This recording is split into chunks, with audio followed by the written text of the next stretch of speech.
Balik lagi ke podcast Bincang Bola ya dari YouTube jawapos.com.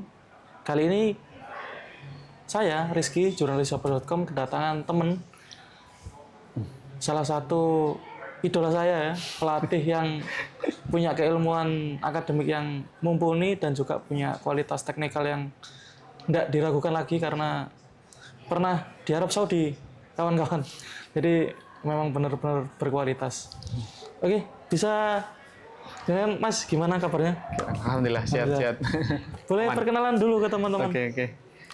Ya, selamat siang semuanya. Ya, perkenalkan saya Coach Agam Haris atau biasa dipanggil Coach Agam. Ya. Saya mungkin ya termasuk salah satu pelatih muda di Indonesia yang alhamdulillah saat ini saya sudah lisensinya AAFC atau A Diploma PSSI. Yang seperti disampaikan sama Rizky tadi, saya ada pengalaman karir profesional di luar negeri yaitu di Arab Saudi. Nah, untuk saat ini saya masih aktif di kepelatihan sepak bola profesional dan saya masih studi di S3. Ya, itu untuk perkenalan singkatnya Mas. Terima kasih. Ngeri Kak, kawan-kawan. Jadi selain lisensinya ini bukan lisensi yang level bawah gitu ya. Jadi lisensinya AAFC atau ya? A Diploma PSSI. A Diploma PSSI dan punya gelar minimal master ya? Saat ini ya, master dan sedang studi S3. Ya, ongoing ini. Kayak gitu. Nah, mungkin kita akan ngobrol-ngobrol soal ini ya, karena kemarin kan baru selesai juara ya bersama Coach WCP ya. WCP ya, benar Mas. Nah, menurut Coach Agam sendiri itu, bicara soal euforia juara, kemudian formula sukses di Garuda Yaksa gitu. Jika melihat data, itu 17 Maret ya gabung di ya sekitar Maret ya. Ya, sekitar Maret awal lah itu ya. Maret kemudian membawa tim bersama Coach WCP meraih gelar. Kira-kira ada treatment khusus nggak? Pendekatan psikologis atau pendekatan seperti apa yang digunakan dengan Coach WCP gitu? Ya, kalau ini pengalaman saya selama bergabung ke Garuda Yaksa sama Coach WCP, semua sebenarnya punya peran ya. Jadi kalau tim itu lahir itu bisa juara sebenarnya bukan karena ada 1-2 orang yang dominan atau mendominasi. Tapi saya melihatnya itu Coach WCP ingin membangun sebuah tim itu yang punya kebersamaan yang bagus. Punya kekeluargaan yang sangat luar biasa. Dan yang paling penting adalah saling percaya. Antara satu elemen dengan elemen lain, antar pemain, antar staf pelatih, dengan manajemen. Jadi seluruh elemen tim itu memang harus jadi satu terlebih dahulu. Itu yang memang pertama kali dilakukan oleh Coach WCP ketika masuk ke Garuda Yaksa. Jadi tidak ada yang merasa paling hebat, paling penting. Jadi karena pemain, pelatih, staf, medis, analis, dan semua serta manajemen itu memiliki peran dan kontribusi yang menurut saya saling berkaitan. Di sebuah sistem itu Mas menurut saya. Jadi ketika semua sudah menjadi satu tujuan, kemudian rela berkorban dan fokus pada tujuan yang sama, serta menjaga mentalitas yang positif, saya rasa ketika kita bisa meraih tujuan yang diharapkan itu menurut saya ya tidak heran kita. Oke. Jadi penekanannya lebih seperti itu. Nah, kalau kayak gitu ya, itu kan cukup cukup detail kompleks, yang dijelaskan mungkin Coach WCP. Nah, kira-kira boleh disepil nggak? Misalnya kalau di tim lain itu ada yang kemudian makan bersama, barbecue gitu misalnya, atau rekreasi berenang bersama. Itu kegiatan apa sih yang kemudian dilakukan itu? Kalau lebih aplikasinya itu kita membuat sebuah suasana latihan. Latihan itu yang enjoy. Pertama pemain datang itu kalau bisa itu meskipun latihan berat, tapi pertama dia itu enjoy dulu. Maka sering sekali di awal-awal sesi, baik di latihan warming up atau pemanasan, itu pasti akan ada game. Oh, I see. Itu yang akhirnya membuat mereka interest sekali dengan kedatangan saya sama Coach WCP. Karena tentunya 2 orang yang datang di sebuah tempat yang baru, tidak mungkin semuanya harus menyesuaikan 2 orang. Apalagi tentunya, pertengahan musim. Iya, apalagi udah itu. Jadi tentunya saya sama yang Coach WCP yang harus menyesuaikan kondisi timnya seperti apa, kita analisa, kemudian kita berusaha tingkatkan, progreskan untuk menjadi tim yang lebih baik. Oke. Lebih seperti itu sih. Gitu ya. Jadi Iya. membuat pemain atau skuad nyaman dengan Yes. game-game kecil itu akhirnya apa ya, rasa memiliki itu Ya, akhirnya tumbuh ada. gitu ya. Meskipun ya kalau saya bilang itu meskipun latihan intensitas tinggi, tapi ketika kita berusaha mengemas sebuah latihan itu yang enjoy, kemudian latihan yang menyenangkan dan tentunya kita variasikan dengan adanya finishing ke gawang atau permainan-permainan apa, dan itu disupport sama manajemen, terkadang manajemen memberi hadiah. Oh, Iya, ada kadang hadiah makanan, Iya, ada yang iya, berupa iya, iya. hadiah apa uang. Iya, Hal-hal iya, iya. itu kan semuanya saling bersinergi, Iya, iya, iya, iya. tapi menciptakan sebuah satu keluarga yang lebih erat Betul, lagi. betul, betul. Itu yang kita aplikasikan di sesi Jadi latihan. seakan-akan ada ini ya, apa ada reward yang memang kalau kita bisa serius gitu Iya. ketika latihan itu ada reward Iya, gitu. Meskipun ya kita tahu Iya. lah itu hanya untuk sekedar tambahan lah gitu, ya, gitu ya. Tapi saya luar biasa manajemen mensupport tentang itu. Akhirnya kita saling bersinergi semua, disupport dengan manajemen. Kalau dari segi nominal memang nggak seberapa banyak, Iya. tapi paling nggak kita mengapresiasi pemain yang benar-benar memang serius Iya. melaksanakan itu, meskipun suasana permainan gitu. Ini karena memang bukan di nominalnya, Ya, bukan di nominalnya. tapi bentuk apresiasinya gitu ya. Yes, exactly itu. Lebih. Menarik sekali. Nah, kalau dari situ sendiri gitu, kan ini 7 pertandingan ya kalau tidak salah itu. Yes, sama final. Ya, 7 Tujuh pertandingan. Nah, kemudian dengan waktu yang ya bisa kalau dalam pandangan saya itu bisa dikatakan cukup mepet ya. Benar sekali. Cukup Satu minggu mepet itu. sekali lah kita ada match itu. Iya itu cukup mepet. Nah, apa yang kemudian diberikan Coach Widodo gitu ya, kebebasan kepada Mas Agam sendiri untuk misalnya meracik pola latihan fisik atau meracik taktiknya seperti apa agar bisa ngeblend dengan yang dimau Coach WCP sebagai asisten pelatih. Ya, ya. Kalau secara tugas khusus sih sebenarnya nggak ada sih. Sebenarnya Coach Wid itu lebih ini ke pembagian tugas kepada staf kepelatihan. Jadi tidak hanya terfokus Coach WCP hanya memberi tugas kepada saya, Oh, gitu. tetapi Coach WCP juga melibatkan semua staf pelatih, kemudian melibatkan istilahnya staf-staf pelatih yang sebelum-sebelumnya yang masih ada di tim itu untuk mengingatkan kembali tentang peran dan tanggung jawabnya Oke. pada saat sesi latihan maupun pada saat sesi pertandingan. Jadi kalau saya sebut itu Coach Wid ini melibatkan semuanya untuk punya kontribusi di dalam tim itu. Kemudian head coach juga menekankan lebih ke pentingnya koordinasi, komunikasi. Ketika misalkan head coach ada program latihan yang dirasa kurang, nah itu setiap malamnya. Jadi besok latihan malamnya kita akan ada diskusi atau share di grup. Ini program latihan besok ketika ada tim pelatih atau manajemen tim pelatih, staf pelatih yang lain ada masukan atau apa itu terbuka sekali. Oh, oke, Tapi oke, tetap oke, oke. decision makingnya nanti tetap di Iya, head coach. di head coach ya. Head Tapi coach itu. ada nggak titipan khusus misalnya, Coach Agam, tolong fokus di sini gitu. Kalau Boleh cerita gitu? kalau itu memang lebih ke ini ya, fokus ke intensitas latihan. Oh gitu. Jadi memang latihan sebelum-sebelumnya itu udah cukup bagus, sudah sangat bagus saya sebut itu. Karena di sana pemain-pemain yang hebat-hebat. Ya. Tinggal Coach WCP itu sebenarnya menitipkan coba intensitas latihannya itu ditingkatkan lagi supaya pada saat match nanti di pertandingan itu kita bisa bermain dengan intensitas tinggi dan pemain itu tidak mengalami rasa kelelahan yang berarti. Iya, jadi sampai di peak performance ya. Itu yang lebih ditekankan itu. Menarik gitu karena Tambah lagi. saya sendiri sempat ikut workshopnya Ya. dari salah satu penyedia sport data. Ya, Kalau nggak sport salah data. itu dia basisnya ada di Korea Selatan kalau waktu itu. Jadi dia itu ngejelasin soal load latihan Ya, gitu, training latihan. load. Ya, Training load itu ada. training load dijaga ritmenya akhirnya sampai nanti puncaknya di hari H sekali. pertandingan ya. Dan itu yang saya lakukan juga.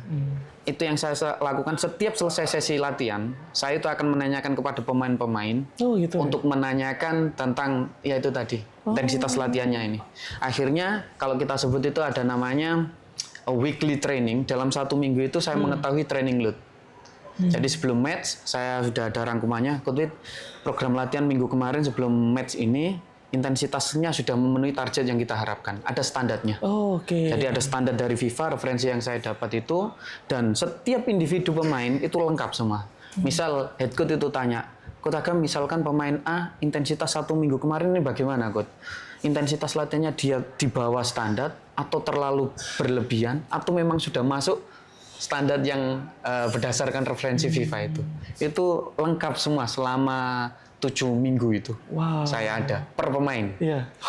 Dan rata-rata per tim itu saya sudah bisa menyimpulkan minggu pertama, kedua, ketiga itu training load-nya bagaimana. Jadi itu Lengkap nanti semua ada. secara sederhana kita tahu ya mana ketika hari H pemain yang benar-benar fisiknya fit 100% itu kelihatan itu. Kalau untuk menentukan fit dan tidaknya itu sebenarnya ada banyak faktor. Tapi sebenarnya di training load itu lebih fokus ke ini. Kita mereview latihan selama 1 minggu kemarin, apakah pemain itu latihannya sudah memenuhi di intensitas yang kita harapkan. Nah, itu aja. Lebih fokus ke situ. Lebih segitu ya. Iya. Oke. Gitu. Nah, itu teman-teman. Jadi sepak bola itu sebenarnya cukup rumit. Saya saja mendengarkan waktu workshop itu, apalagi tambah Mas Agam ini apa?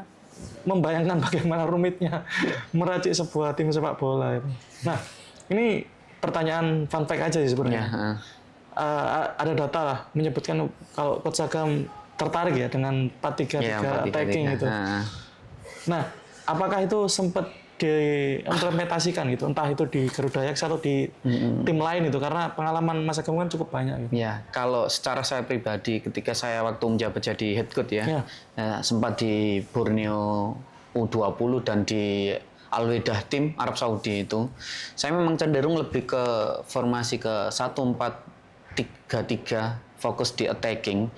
Itu mungkin basic formasi ya. Tapi penerapan secara permainan itu sebenarnya saya lebih ke fleksibel, menyesuaikan. Karena formasi itu nggak harus pakem. Karena saya membuat formasi atau gaya main itu sebenarnya kita menganalisa tim mana yang akan kita hadapi. Oh gitu, oke. Jadi kita harus melihat dulu. Jadi mungkin ya kita punya senjata, ini senjata ya. Tapi bukan setiap menghadapi lawan ini harus pakai senjata ini. Tapi ini adalah umum aja. Jadi kalau saya lebih ke fleksibel taktikal, menyesuaikan dengan tim lawan yang akan kita hadapi. Karena sebelum melawan tim yang akan kita hadapi, tentu saya akan melakukan lihat kekuatan, karakter, opponent analisis itu penting. Betul. Jadi memang menurut saya kita punya pakem iya, tapi tidak harus itu kita terapkan di setiap match. Oke. Tapi itu, kalau kayak gitu ada nggak influence pelatih itu? Kenapa memilih itu? Kalau saya pribadi itu sebenarnya itu menurut saya ya, menurut keilmuan yang saya dapatkan itu formasi dasar dan basic formasinya itu membuat banyak opsi ketika kita menguasai bola. Gitu ya. Dan ketika kita bertahan itu ada variasi, itu semua tergantung dari pelatih. Mau nantinya bertahan pakai 5 defense atau pakai 4 defense itu bisa. Bisa fleksibel dengan formasi dasar di 1-4-3-3 itu tadi. Nah, kalau boleh sebut nama, siapa influence-nya? Kenapa itu gitu? Kan mungkin tiap pelatih kan punya apa ya? Punya seperti kayak guru lah kita katakan. Mungkin kalau di Jerman ada yang namanya ini ya siapa? Yang gurunya Ten Hag itu si Rangnick. Ya, Rangnick itu kan. Itu kan jadi salah satu ini ya apa? Kayak apa ya gurunya beberapa pelatih top lah gitu. Kayak Ten Hag gitu salah satunya. Kira-kira Mas Agam ada nggak? Kalau saya sih tidak selalu mengidolakan hanya satu ya. Betul. Kalau saya pribadi itu tidak hanya misal saya harus fokus ke taktikal atau cara melatihnya Pep Guardiola. Saya ada beberapa referensi. Nah, yang saya justru mungkin ini lebih kontroversi kayaknya kalau bagi penggemar-penggemar atau pelatih sepak bola. Kalau saya dua memang yang sering saya lihat itu di taktikal ya, saya bilang di taktikal itu ke Pep Guardiola sama Jose Mourinho. Ya mungkin kebanyakan orang kan aneh. Ini kan dua yang berbeda, kontras. Nah, tapi saya akan melihat sisi positif dari dua ini. Justru yang makanya saya bilang apa? Kontroversi ini pasti saya. Kalau saya bilang ini banyak hal yang mungkin, wih gila masa bisa itu dua kontra seperti itu. Tapi ada nilai-nilai yang saya ambil, tidak semuanya. Nah, poin-poin itu yang memang saya berusaha diadaptasi di itu. Nah. Jadi kuncinya sebenarnya kita bisa menyerap hal-hal yang positif ya. Jadi kayak gitu ya teman-teman apa? Sebagai orang yang ingin tumbuh itu kita bisa mengambil manfaat dari banyak keilmuan orang gitu ya. Keilmuan, ya. Jadi kita nggak kaku dan hanya Fanatik ke satu taktik dan satu pelatih gitu. Jadi Ya. ini insight menarik buat teman-teman yang mungkin tertarik ya untuk jadi apa? Coach lah, atau mungkin dimulai dari football manager gitu. Yes. Sebelum ke ngelatih beneran karena rumit sekali kawan-kawan melatih apa? Sepak bola secara beneran itu. Ya. Nah, kita mungkin akan tarik lebih ini dulu ya, lebih apa? Jauh ke belakang lagi gitu misalnya. Siap, Mas. Nah, dulu itu di Deltras ya, itu kan Iya. sempat jadi asisten juga ya, asisten. Ya. Dan juga kemudian di direktur akademi ya, Akademi, benar. Deltras itu. Nah, kemudian menyeberang ke Garuda Yaksa. Garuda Yaksa. Nah, kira-kira sebagai seorang manusia ya, itu kan ada nggak sih rasa-rasa apa? Emosional karena kan sudah keterikatan misalnya. Benar, itu benar. Mas Agam sendiri melihatnya seperti apa? Kalau saya memang kita melihat ya memang sebagai pelatih profesional, pelatih ini adalah sebuah tuntutan profesi. Tapi bukan berarti kita selama di klub kita tidak mencintai klub itu. Ya, tidak, itu. ya. Tapi menurut saya ini kita harus melihat dari segi positif. Bukan berarti saya ketika di tim itu hati saya nggak di tim itu, saya tetap ada ikatan emosional itu. Tapi poin yang saya garis bawahi adalah saya ini adalah sebagai pelatih profesional. Maka dari itu saya dimanapun saya berada, saya akan berusaha menanamkan nilai-nilai positif. Itu poin penting yang ingin saya sampaikan. Kemudian fanatik itu boleh, asalkan kita tidak terlalu buta akan segala hal. Wah, iya. Buta akan segala hal. Karena apa? Saya berusaha tiap kali berpindah dari tim satu ke tim yang lain. Memang sedih. Apalagi kalau memang sama-sama misalkan di liga yang sama, Ya. grup yang sama misalkan. Ya. Itu pasti ada ikatan emosional masih ada. Cuma Apalagi di pertandingan berikutnya kan ketemu itu. rivalitas misalkan itu rivalitas itu pasti ada. Tapi sekali lagi ini adalah sebuah profesi. Kita menghargai masa lalu yang pernah kita bela di tim itu, kita menghargai, dan kita juga istilahnya berusaha profesional di tempat yang saat ini. Oke. Itu poinnya di situ. Bukan berarti oh kemarin kamu di sini kok sekarang kamu rival kamu. Makanya saya terlalu lebih menjaga ke tidak terlalu fanatik buta, fanatik buta. Betul. Nah, kalau bicara soal itu, ini menarik juga ya, karena kalau bicara emosional atau sikap kita sebagai individu gitu. Karena di Deltras itu kalau nggak salah 21 pertandingan ya. Yes, benar. Dan kemudian berlanjut Garuda Yaksa 7 pertandingan dengan coach WCP. Nah, Iya. kira-kira gitu. Ini kan sangat solid ya. Kita tahu lah sampai bisa juara ini kan kalau nggak solid nggak bisa gitu ya. Ada ikatan emosional, chemistry gitu. Nah, kira-kira apa yang kemudian mempengaruhi ini ya apa? Mas Agam dengan coach WCP bisa klop gitu. Oh iya. Apa kira-kira?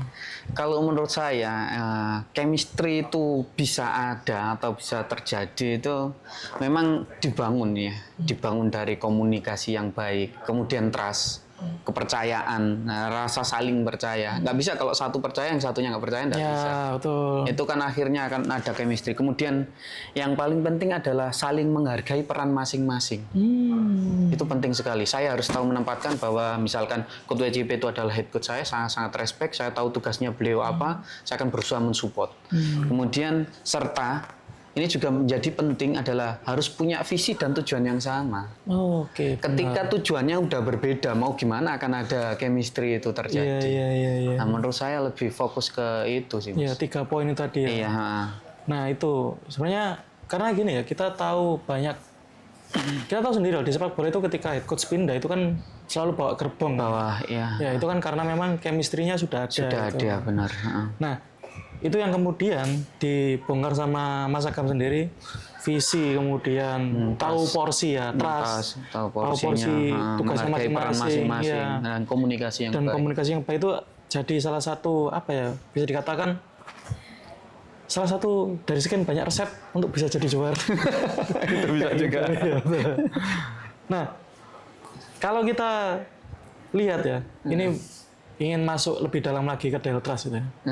Sempet ya, sekitar Februari atau Maret 2026 itu. Sempat masuk ke Akademi Deltras itu. Nah, kira-kira gitu nilai-nilai seperti apa yang Mas Agam tanamkan ke klub atau ke anak-anak muda ini ya, gitu sebelum dapat panggilan ke Garuda Yaksa? Saya waktu jabat jadi direktur akademi di Deltras itu saya sempat memberikan, kalau saya sebut ini ada catering sama orang tua wali. Oke. Jadi itu sekalian pada saat itu adalah penerimaan rapot pemain. Ini rapotnya Deltras Academy. Jadi setiap individu punya rapot masing-masing. Oke. Nah, waktu itu kan pertemuan orang tua wali sama pembagian rapot itu. Kemudian pada saat itu saya menyampaikan visi utama. Nah, jadi setiap kelompok usia itu punya fase tumbuh kembang yang berbeda-beda. Sesuai tahap usianya, baik dari segi aspek fisik, teknik, taktik maupun karakter. Jadi tidak bisa, misalkan anak kelompok usia 10 tahun harus dituntut juara. Dan pemberian edukasi itu menurut saya menjadi penting, perlu disampaikan kepada orang tua wali. Akhirnya orang tua wali itu tahu, oh ya, anak saya usia 12 tahun, target di development pengembangannya usia 12 tahun itu targetnya apa saja, dan semuanya itu saya sampaikan kepada orang tua. Bahwa menciptakan pemain yang prestasi itu penting. Menciptakan pemain yang juara prestasi sampai ke timnas itu penting menurut saya. Tapi ada value yang lebih penting dari itu, yaitu bagaimana kita bisa menciptakan pemain akademi itu yang tidak hanya juara di dalam prestasi akademik, tapi justru malah prestasi di kehidupan sehari-hari.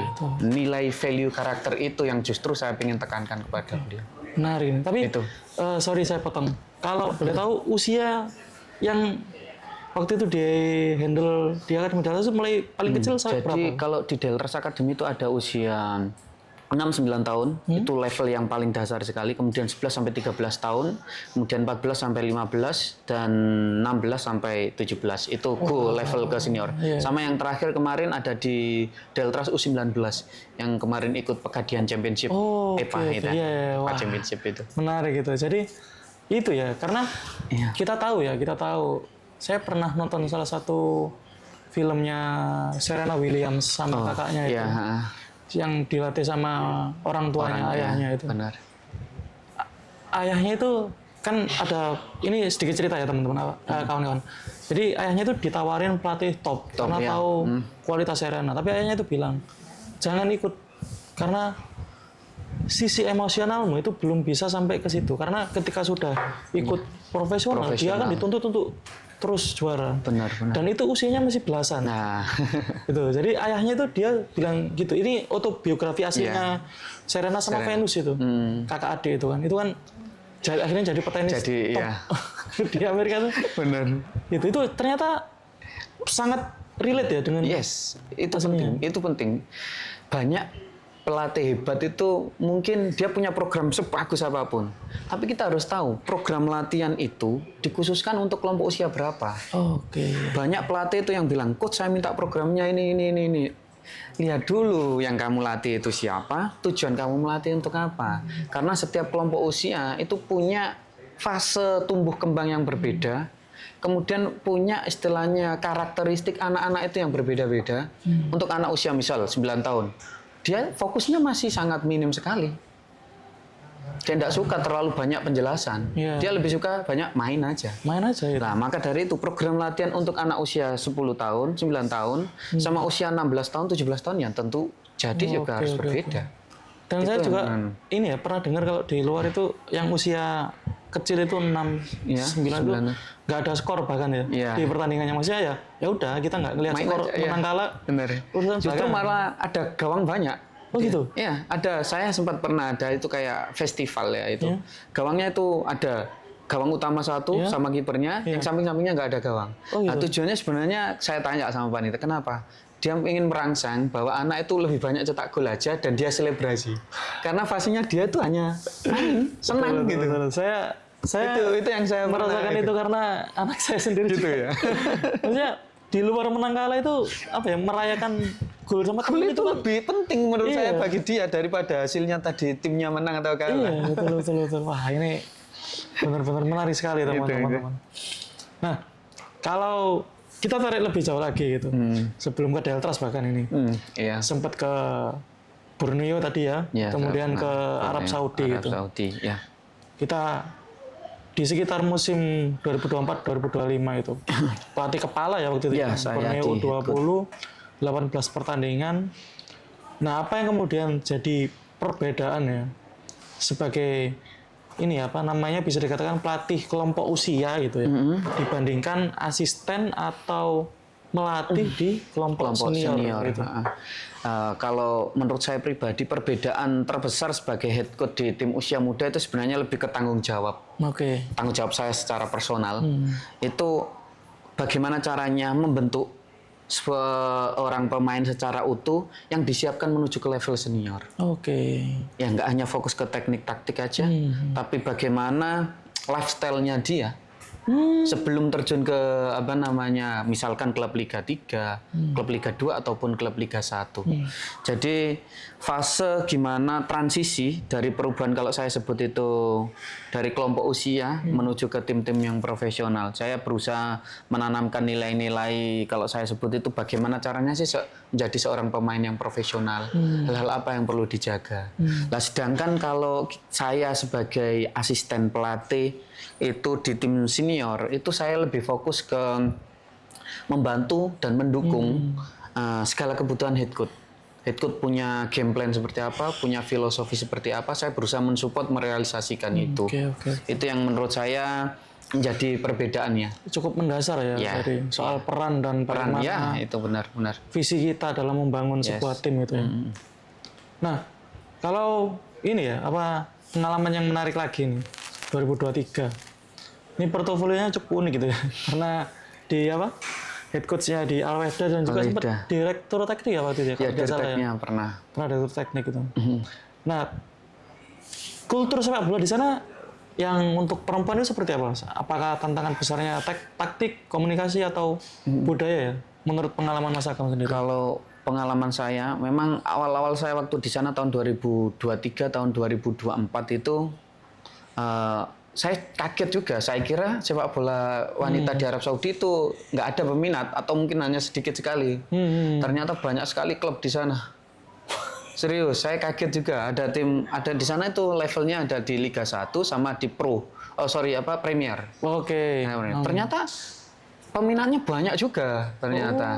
Nah, menurut saya tantangan utama untuk beradaptasi dengan itu adalah sebenarnya lebih ke kemampuan kita beradaptasi untuk memahami budaya dia. Misal, mohon maaf, apa kalau di sana kan sebagian banyakan yang muslim, tentu pakaian tertutup dan lain sebagainya.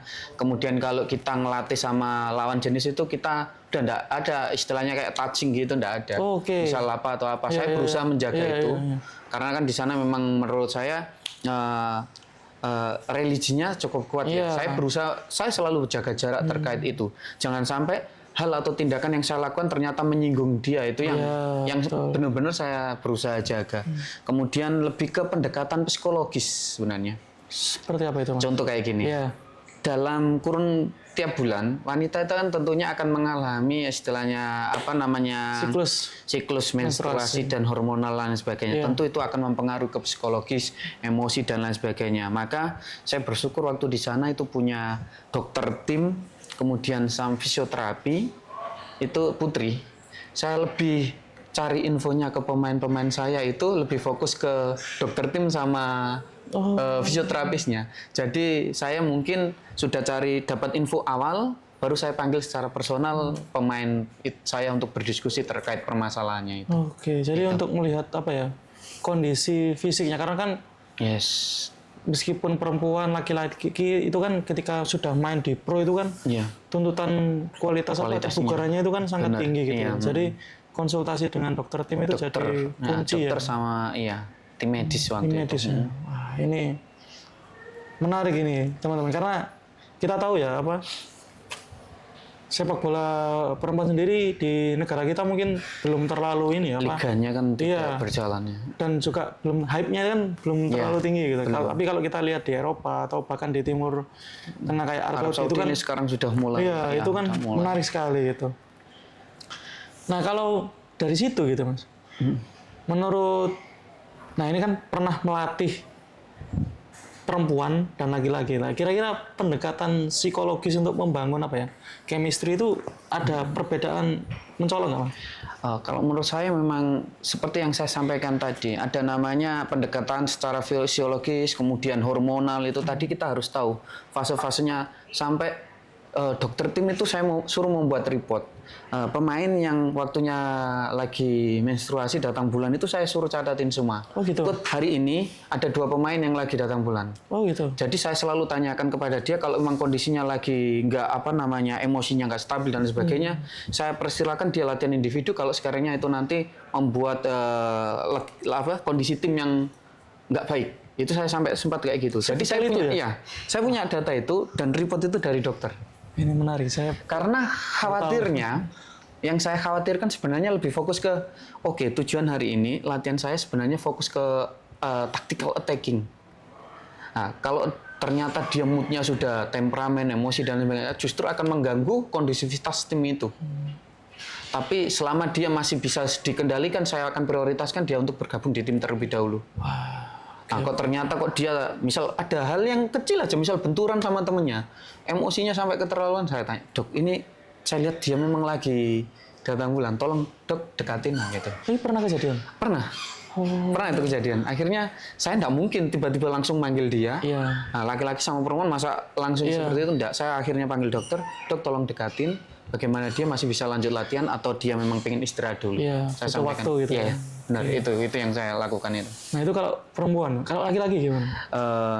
Kalau yang pengalaman yang saat ini itu pernah. Ini saya kurang tahu secara pasti ya, apakah penyebabnya, apakah karena memang dia sudah mengalami kelelahan yang berarti pada saat latihan, ada benturan itu juga temperamen dan lain sebagainya. Nah, kalau laki-laki itu cenderung ada masalah, selesai saat itu ya udah selesai, nggak akan ada lanjut. Jadi berikutnya ya sudah. Mereka lupa, seakan-akan lupa. Itu yang menjadi pembeda kalau menurut saya. Tapi kalau perempuan nggak bisa, dia pasti akan ada kelanjutannya terkait itu.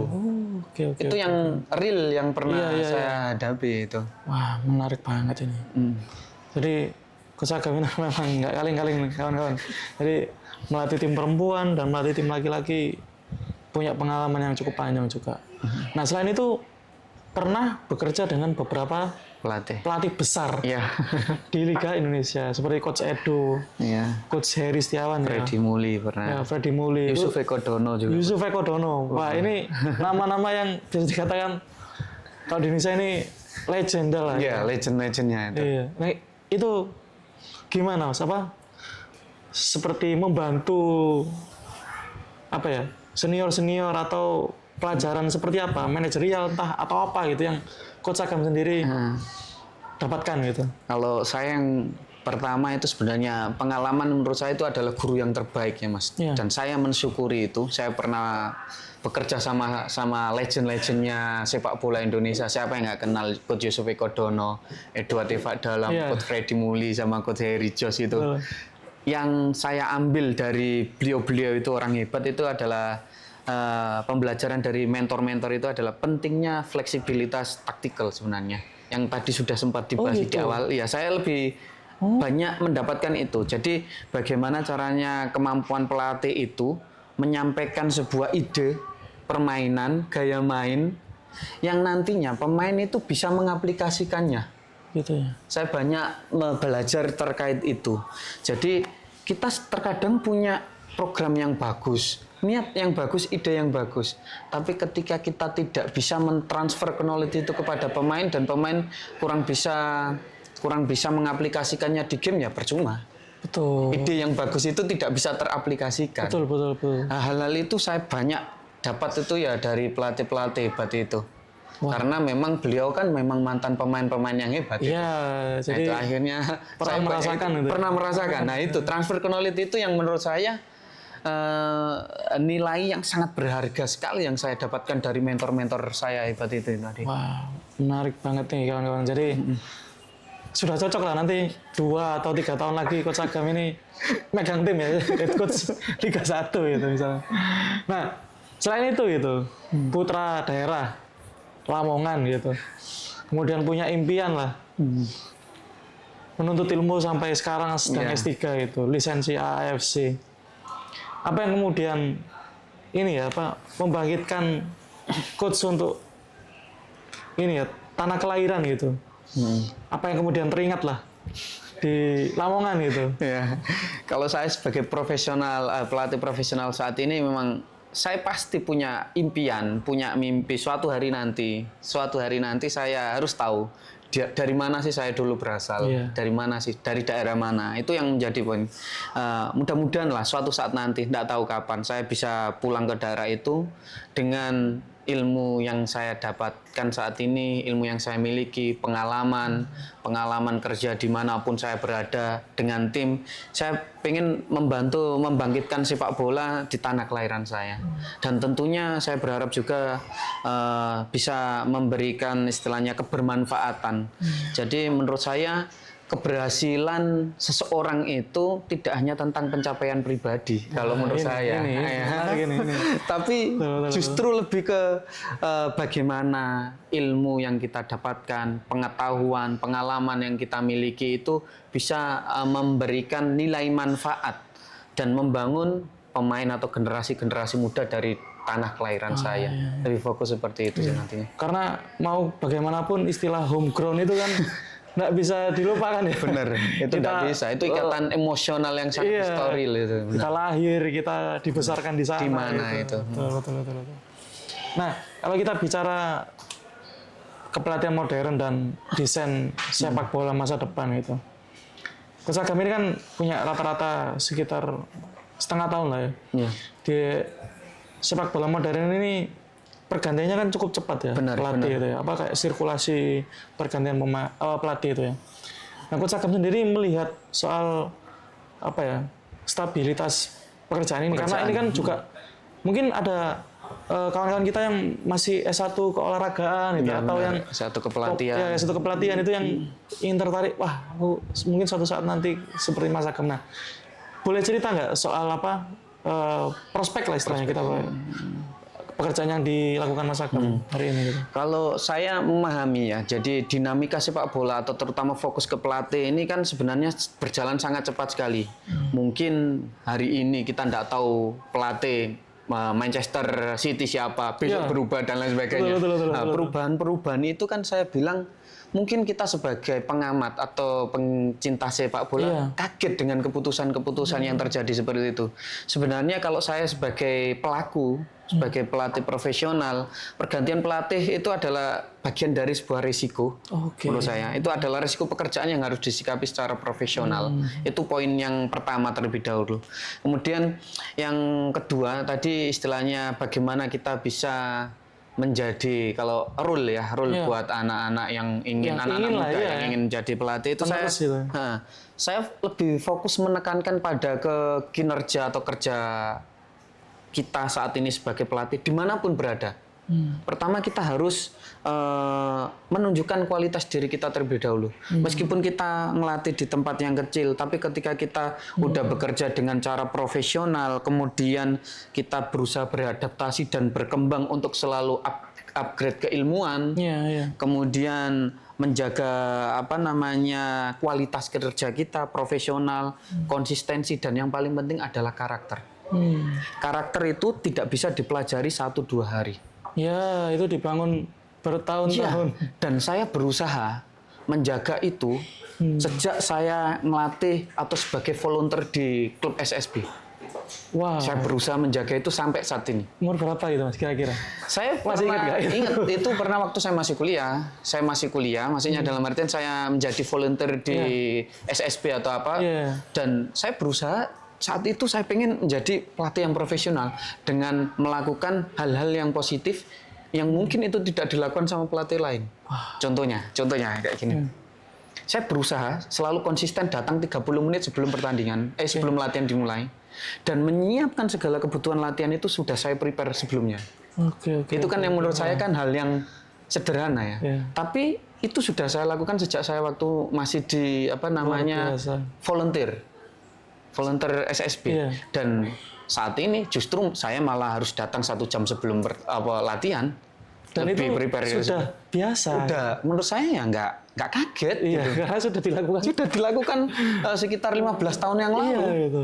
Wow. Dan menurut saya karakter itu yang haruslah kita lakukan dimanapun kita berada, menjaga kualitas profesi kita, bahwa meskipun di tempat kecil kita berusaha profesional. Itu termasuk attitude kita ya. Ya itu juga bisa. Itu sorry Mas, saya mau tanya tadi. Semester berapa Mas? Saya Masih ingat waktu nggak jadi volunteer itu kalau nggak salah semester 4.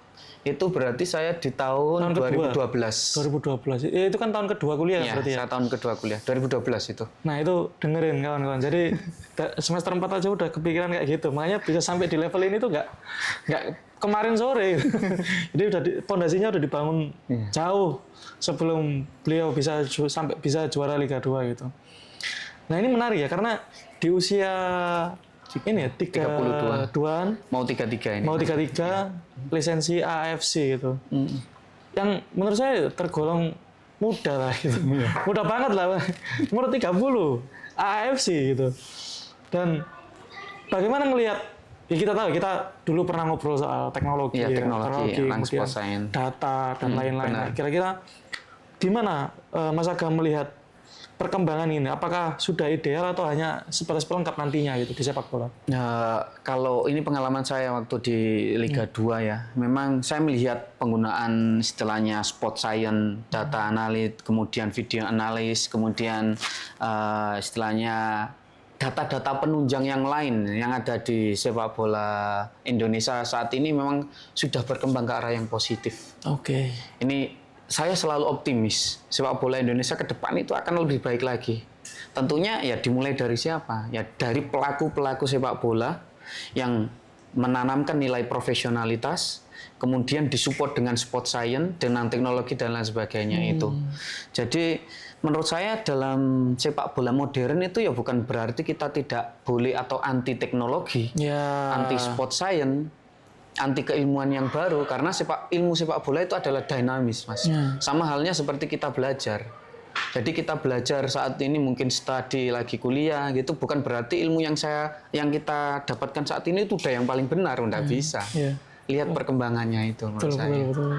Kita optimis bisa, ya ke depannya. Bisa ke depan sepak bola Indonesia itu tadi akan lebih baik lagi dengan hal-hal yang itu tadi, support pendukung itu tadi. Betul. Karena pengalaman Mas Agam sendiri di Arab Saudi kan merasakan teknologi yang sangat high end ya, kita bisa dikatakan high end lah. Salah satu itu saya ya nggak menyebut merek ya Mas. Ada namanya, ada kamera khusus itu yang dipasang di lapangan. Saya di samping lapangan pakai iPad aja, udah tahu. Tim saya ball possession-nya lebih dominan di sebelah kiri apa kanan, itu enak sekali. Akhirnya di babak kedua itu saya bisa merubah strategi itu tanpa kita mengamati secara kasat mata dan menghitung manual. Dengan teknologi iPad di sini, oh iya ternyata tim saya banyakkan keserang dari sisi bek kiri. Hal apa yang harus saya lakukan di babak kedua? Hal itu menurut saya kita tidak bisa tutup mata menghiraukan teknologi, itu tidak bisa. Betul. Nah itu kawan-kawan. Nah kalau pengen tahu itu ada namanya salah satu matriksnya itu saya pernah baca dan ngitung itu PPDA. Per defensive action. Defensive action. Coba cari itu wah itu sangat menarik melihat tekanan yang terjadi di pertahanan. Benar, itu. Kayak gitu. Nah ini kita akan memasuki akhir-akhir. Nah kira-kira suatu hari nanti gitu. Dipercaya memegang tim, jadi head coach ya, Liga 1. Nah kira-kira seperti apa yang pendekatan yang ingin dilakukan gitu? Kalau saya pribadi ya dalam waktu dekat mungkin itu masih terlalu dini ya saya berpikir. Tapi kalau memang jangka panjang ke depan, siapa yang nggak pengen bisa menjadi head coach di tim profesional Liga 1 ataupun bahkan di timnas ya. Siapa yang nggak ingin? Kalau menurut saya pribadi, saya sebenarnya hal yang saya dapatkan dari mentor saya yaitu Coach WCP tadi lebih ke ini sepak bola adalah olahraga tim, Mas. Kita harus melibatkan semua pihak, harus punya, saya sebut itu tadi, saling percaya, harus punya tugas pokok yang jelas dan lain sebagainya. Saya akan lebih membangun kekeluargaan itu tadi. Tentunya dengan standar-standar profesional yang kita harus mengacu ke sepak bola modern di Eropa. Perkembangan sport teknologi, pengembangan tentang sport science dan lain sebagainya. Itu semuanya harus kita jadikan menjadi satu kesatuan. Adopsi lah ya. Dan akhirnya kita ketika berbicara tentang lapangan atau data berbicara tentang situasi di lapangan, kita berdasarkan data. Betul. Tapi ingat, data itu bukan menjadi faktor penentu utama. Kalau saya pribadi, data itu sebenarnya lebih ke faktor pendukung.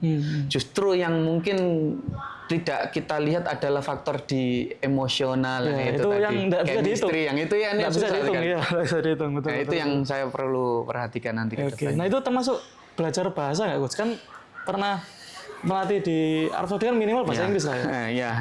Itu termasuk belajar bahasa juga kan? Kalau saya pribadi sebenarnya otodidak individu saya belum pernah ikut ke lembaga les yang mungkin dalam kurun waktu lama, tapi saya berusaha ya mungkin hanya study di kuliah-kuliah aja. Tapi kalau fokus misal 1 tahun saya prepare untuk itu, saya masih belum. Sebenarnya pingin untuk itu lebih mendalam lagi. Mungkin tidak hanya di satu bahasa saja. Saya pingin ke multi lagi, mungkin ada bahasa Arab, yang Spanyol, Prancis dan lain sebagainya. Tapi pingin itu pingin sekali. Tapi mudah-mudahan lah itu nanti bisa terrealisasi. Nah jadi buat kawan-kawan yang masih kuliah jangan sering bolos kuliah bahasa Inggris karena itu penting. Penting sekali itu. Ditawarin ngelatih di luar nggak bisa bahasa Inggris, nggak jadi berangkat. Susah. Nah ini terakhir penutup.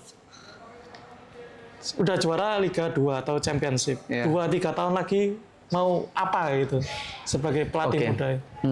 Saya sebenarnya ini cita-cita saya pribadi sekali. Sampai saat ini saya berusaha untuk istilahnya save money save money untuk mencapai level lisensi kepelatihan tertinggi, yaitu di Pro License, baik entah itu nanti di UEFA ngambil di sana atau di mana atau di AFC saya nggak tahu, tapi untuk meraih istilahnya atau mencapai level kepelatihan tertinggi itu saya pingin sekali.